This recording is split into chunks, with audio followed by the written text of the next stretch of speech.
excited and ready for an evening of lovely music. I am Nicole here, one of your music chairs for this year's NIME, and I am happy to introduce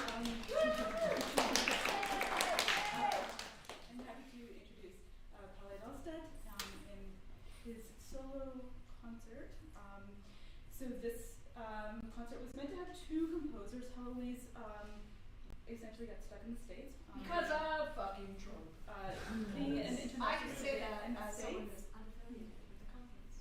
So her piece, Mulholland Drive, will be presented in the next concert as a fixed media piece. So the next concert is at 9 o'clock in the Drama Theater. So you'll have plenty of time to meander from here to there after this concert. This concert is half hour. There are two pieces. The first piece is Adaptive Elusion. That's Elusion, not Illusion. And the first piece that I will perform is What We Do Differently Together. Did I do an acknowledgement to country? Did I follow over it? Oh my goodness. Before the concert, I would like to acknowledge the traditional owners of the land, the Nunavut people. As the First Nations owners of the lands where we now stand, and I pay my respects to their elders, lores, customs, and creation spirits, and recognize that these places have always been places of teaching, research, and learning. And I will introduce the first piece, and Palle will tell you about the second piece. About this piece, What We Do Differently Together, Palle writes, in this performance lecture, the pianist performs and improvises on or with 5 different interactive algorithms and simultaneously discusses how it feels playing with them, how their different interactive qualities affect the musical outcome, and what the human-machine situation does to us. It is a statement about the essence of process, the nature of agency, and what different types of algorithms bring to human creative process, told from a situation of being entangled with the algorithms while trying to make music.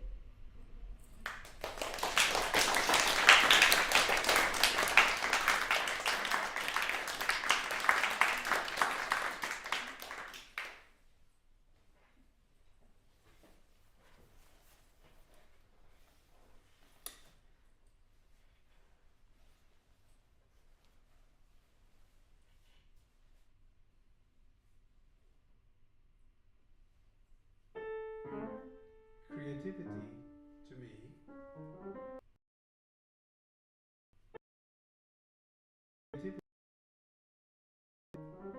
is to explore what is possible. The possible is here defined by what I can do with the piano, with my hands and arms, and how the piano responds to my gestures. The possible unfolds in a process over time, in an improvised dialogue, sometimes between people. You are all great improvisers. Every dialogue is an improvisation. Sometimes between the musician and his instrument. The conditions for dialogue can be very different. In different situations, in different places. Some people respond differently as to technologies. The piano gives me a rather direct response that I know well through decades of practice. I have a good mental model of the piano. I can predict what it does. It is more an extension of me, of my body, than an agent in itself, but it still carries thought, ideas and implications from its numerous designers over centuries of its evolution.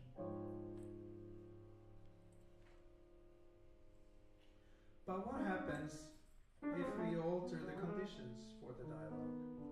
The way we listen to each other, the way we respond to each other. If I alter my piano, my technology,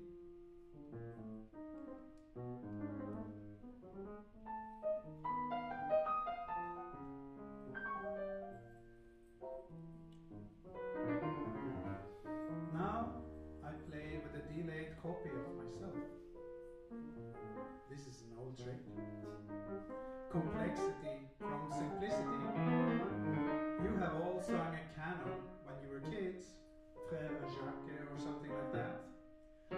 delay is just a little bit too long for me to keep track of what I just played. Currently about 16 seconds. It creates a distance, so it feels like another pianist is here, even if it's just me. A kind of minimal agent. We know it's not smart or anything. It's just a mirror of myself, but it changes what I do, fundamentally. I have something to react to. And it reacts to me and to my reactions. This tells us to be careful with ascribing agency or intelligence to algorithms. Let's make the agent a bit more non-linear, more complex.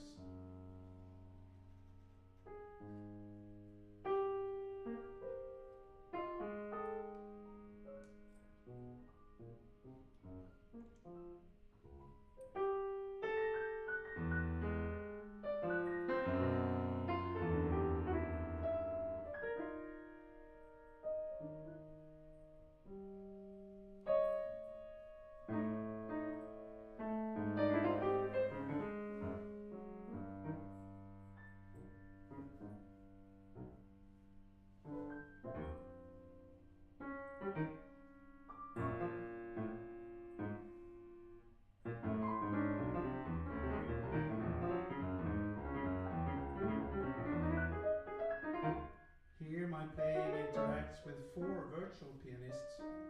They have 1 finger each.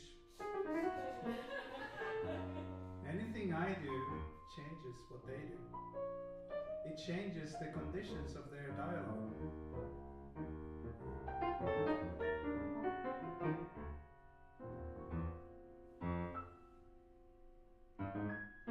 This system is complex and chaotic, also in a strict mathematical sense.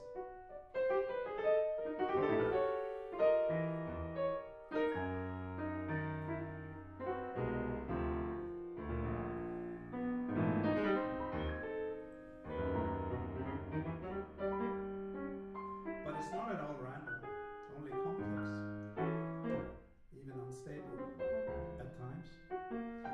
I can take small steps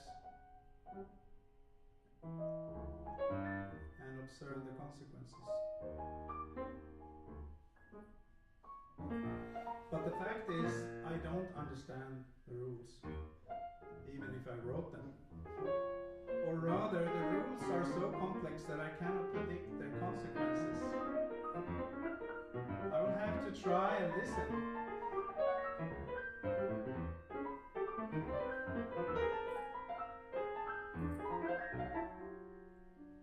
Probe, ponder, and react. And they react to me and to my reactions.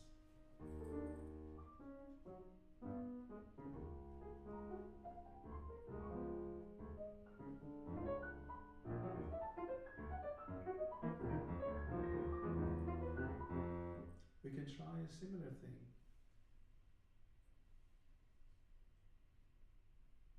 But based not on the notes I play, but on the sounds.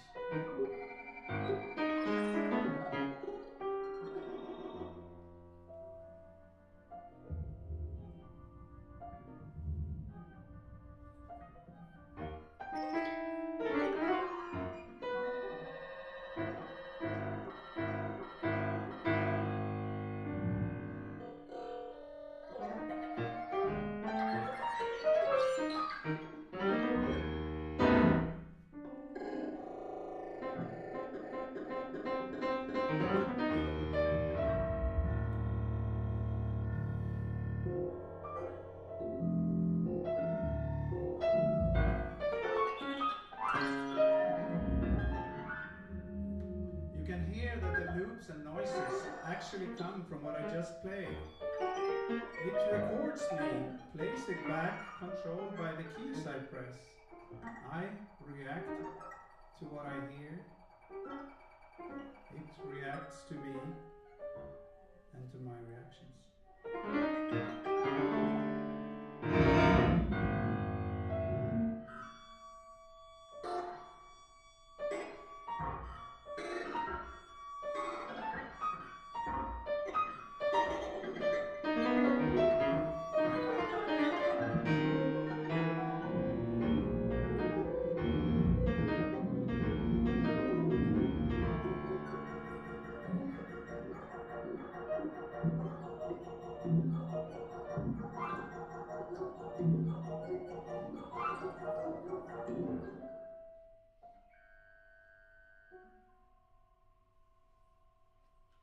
Let's see what happens if I alter the timbre of the instrument,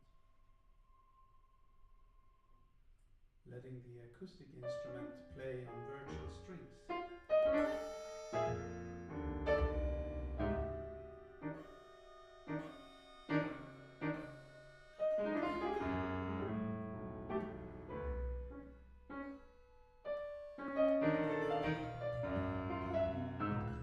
Now we're back to a more direct interaction, more like a new or transformed instrument, but with some unpredictable behavior added. This makes me play differently, but I still have full control over when it plays, and this gives me space to talk a little bit. The shortcomings of human cognition and perception are directly related to our creativity. We cannot read each other's thoughts. If we could, conversation would be meaningless. But trying to understand is the key to new meanings. Our limited capacity to predict is directly related to our creativity. We have to try unknown things to step forward. But we also need to have very big ears and adjust the direction of our next step accordingly. And we can never plan too many steps because reality is complex.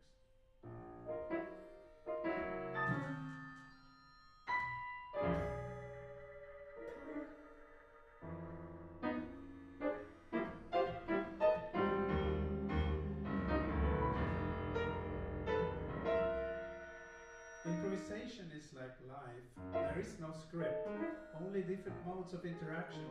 If you're not ready to interact, but hold your firm, predetermined views, you will be very quickly deemed uninteresting, and people stop listening because there is no interaction.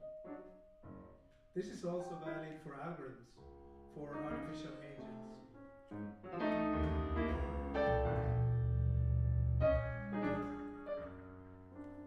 So, what about agency?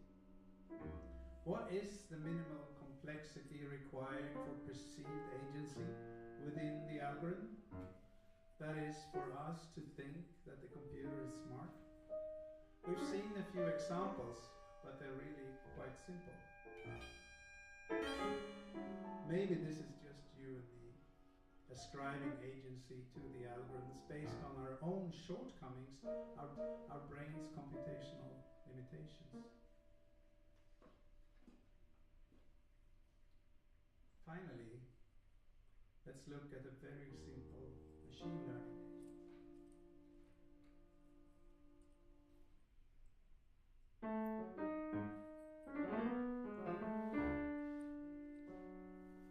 We can even call it naive. It looks at what I just played and plays something with similar properties.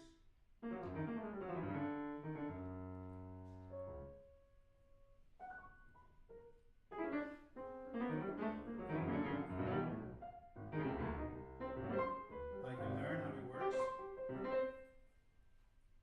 steer it in a certain direction.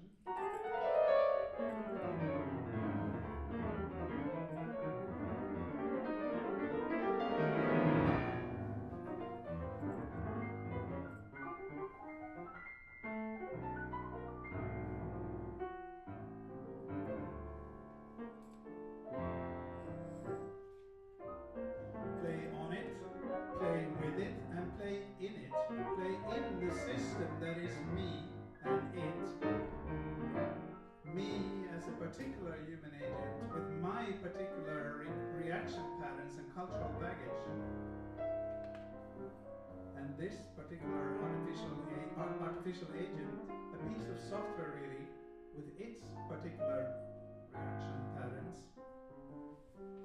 Together we form a system, and I try to exist, live for a little moment, play within this system. I call this systemic improvisation.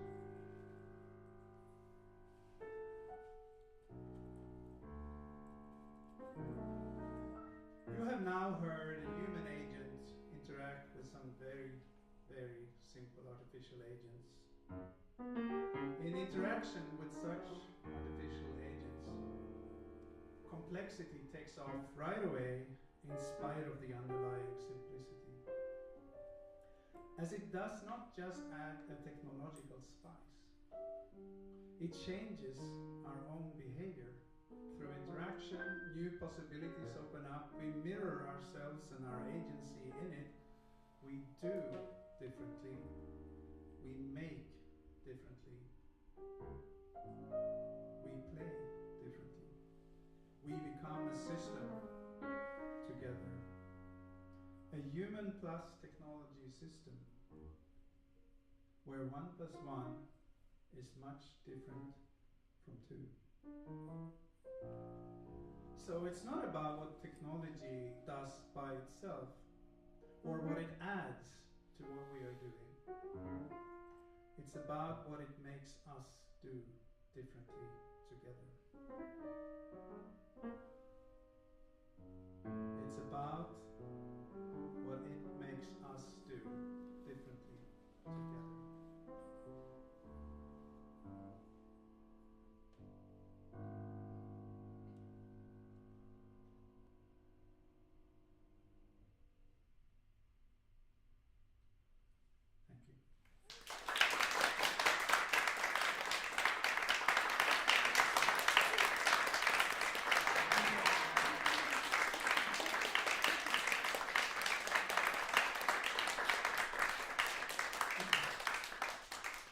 I'll switch over to the next piece, but I will present it first while I have the microphone here. But first I want to say that the 5 algorithms that I played on now, all of them are actually concert pieces.